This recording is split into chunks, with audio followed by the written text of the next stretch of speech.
My channel Neha your study guide. आज का topic शुरू करने से पहले अगर आप मेरे चैनल पे न्यू है तो प्लीज इसे सब्सक्राइब जरूर कीजिएगा। तो टॉपिक जो हम कर रहे थे वो है क्लास 11 बीएसटी का बिजनेस स्टडीज का यूनिट 3 का private and public sector enterprises का, जिसमें हम पब्लिक सेक्टर एंटरप्राइजेस के बारे में पढ़ेंगे, जिसमें हमारा सबसे फर्स्ट है डिपार्टमेंटल अंडरटेकिंग, जो कि एक पब्लिक सेक्टर एंटरप्राइज है। अब डिपार्टमेंटल अंडरटेकिंग्स क्या है?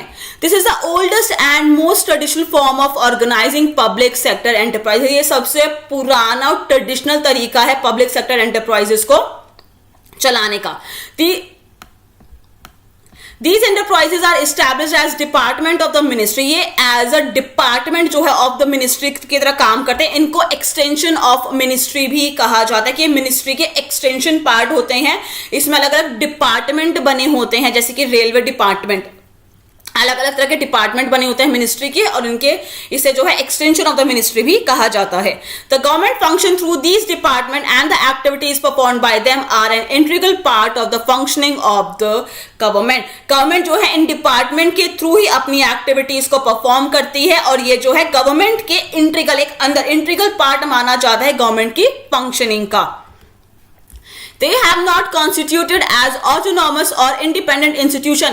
ये इनकी independent institution का मतलब है कि इनकी कोई भी separate legal entity नहीं होती है। जैसे कि हम यूनिट 2 में पढ़ के आए हैं, सोल प्रोप्राइटरशिप कंपनी में पढ़ के आए हैं कि जैसे कंपनी एक उसकी अपनी एक सेपरेट लीगल एंटिटी होती है, लेकिन पब्लिक सेक्टर एंटरप्राइजेस में डिपार्टमेंट अंडरटेकिंग्स जो ऑर्गेनाइजेशंस होते हैं, इनकी कोई भी सेपरेट लीगल एंटिटी नहीं होती है। As such are not independent, sorry guys, ये illegal नहीं है, legal है, legal entities। They act through the officers of the government and its employee are government employees। ये जो organizations होती हैं इनको officers चलाते हैं, जिन्हें हम government employees भी कहते हैं। These undertaking may be under the central or the state government and the rules of central governments are applicable। अब इन डिपार्टमेंट को सेंट्रल गवर्नमेंट चलाती है या स्टेट गवर्नमेंट चलाती है, या फिर स्टेट गवर्नमेंट उसको चला रही है, लेकिन rules and regulations, terms and conditions किसकी फॉलो की जा रही है? सेंट्रल गवर्नमेंट की फॉलो की जा रही हैं। और डिपार्टमेंटल अंडरटेकिंग के एग्जाम्पल्स क्या हैं ऑर्गेनाइजेशन के? For example Indian railway are managed by the ministry of railway. ये हमारे डिपार्टमेंटल अंडरटेकिंग है, जो कि मिनिस्ट्री का ही एक डिपार्टमेंट है, इंडियन रेलवे, जिसे जो है रेलवे मिनिस्टर के थ्रू जो है चलाया जाता है। Post and telegraph services are run as a department in the ministry of communication. Ministry of communication में किसको चलाया जाता है? Post and telegraph services, India post services. अब देखते हैं फीचर्स क्या क्या है डिपार्टमेंटल अंडरटेकिंग के। They are accountable to the ministry since their management is directly under the concern ministry. इसकी अकाउंटेबिलिटी किसकी होती है? अब जैसे कि रेलवे डिपार्टमेंट है, रेलवे मिनिस्ट्री है, तो ये डायरेक्टली जो है यही मिनिस्ट्री अकाउंटेबल होगी अगर इस मिनिस्ट्री से रिलेटेड कोई भी डिसीजंस लिए जा रहे हैं या कोई भी बात हो रही है। हर एक कंसर्न मिनिस्ट्री जो है अपने मिनिस्ट्री के लिए अकाउंटेबल होती है। जो उसके एम्प्लॉयज है, जो उसका मिनिस्टर है, वो अपने डिपार्टमेंट के लिए अकाउंटेबल होता है। उसकी जवाबदारी बनती है हर किसी को जवाब देने की। अगर उससे कोई क्वेश्चन किया जा रहा है तो उसको सारे डिपार्टमेंट को संभालने की जिम्मेदारी उसकी होती है। The funding of these enterprises come directly from the government treasury and are annual appropriation from the budget of the government। अब आपको पता हो कि बजट, जो गवर्नमेंट का बजट हर साल रिलीज होता है, उनमें इन डिपार्टमेंट्स के लिए अलग से फंडिंग रखी जाती है। इन एंटरप्राइजेस को फंड कहां से मिलता है? डायरेक्ट गवर्नमेंट के ट्रेजरी से, गवर्नमेंट के खजाने से, गवर्नमेंट की ट्रेजरी से जो है इन लोगों को जो है, इन डिपार्टमेंट्स को जो है फंडिंग मिलती है।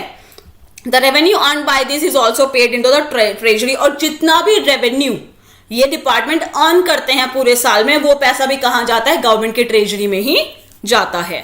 They are subject to accounting and audit control applicable to the other government activities। इसमें भी जो है अकाउंटिंग और ऑडिट कंट्रोल प्रॉपर तरीके से किया जाता है, जैसे कि और गवर्नमेंट एक्टिविटीज में किया जाता है। The employees of the enterprises are government servants। जो एम्प्लॉय होते हैं इन एंटरप्राइजेस के ऑर्गेनाइजेशन को हम गवर्नमेंट सर्वेंट, गवर्नमेंट एम्प्लॉय कहते हैं।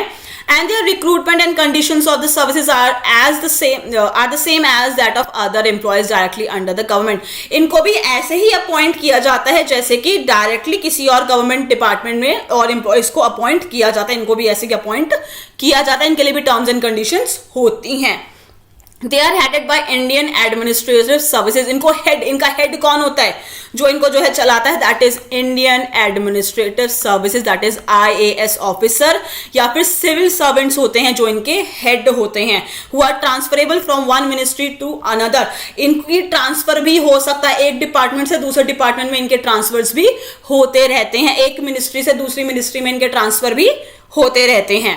It is generally considered to be a major subdivision of the government department and a subject to direct control of the minister. इसमें जो डिपार्टमेंट होते हैं, जो गवर्नमेंट के डिपार्टमेंट है, इनमें अंदर और सब डिवीजन डिवाइडेड भी होता है, सब डिविजन्स भी होते हैं, और ये पूरा का पूरा कंट्रोल इनका किन के अंडर होता है? मिनिस्टर्स के अंडर होता है। जितने भी ऑर्गेनाइजेशन होता है, हर एक ऑर्गेनाइजेशन का अपना एक मिनिस्टर है जो उस डिपार्टमेंट को पूरा संभाल रहा है। आई होप गाइस कि आपको ये पूरा क्लियर होगा कि डिपार्टमेंटल अंडरटेकिंग क्या होता है, जो कि गवर्नमेंट चला रहा है, गवर्नमेंट एम्प्लॉयज इसमें काम करते हैं, लेकिन जो गवर्नमेंट एम्प्लॉयज होता है वो गवर्नमेंट के बिहाफ पे जो इसमें डिसीजंस ले रहे हैं।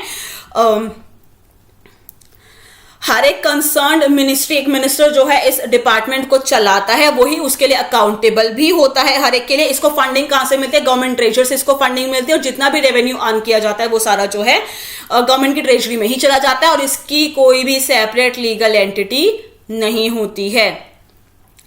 आई होप गाइस कि आपको ये टॉपिक क्लियर हो गया। अगर आपको कोई भी डाउट हो तो मुझसे कमेंट सेक्शन में पूछ सकते हैं। अगर आपको मेरी वीडियो पसंद आई है तो प्लीज इसे लाइक जरूर कीजिएगा, शेयर कीजिएगा। अगर आपने अभी तक मेरे चैनल को सब्सक्राइब नहीं किया तो प्लीज सब्सक्राइब जरूर कीजिएगा। मैं इस टॉपिक से रिलेटेड और वीडियो, इस चैप्टर से रिलेटेड और वीडियो बहुत जल्दी अपलोड कर दूंगी। Thank you so much guys मेरे वीडियो देखने के लिए।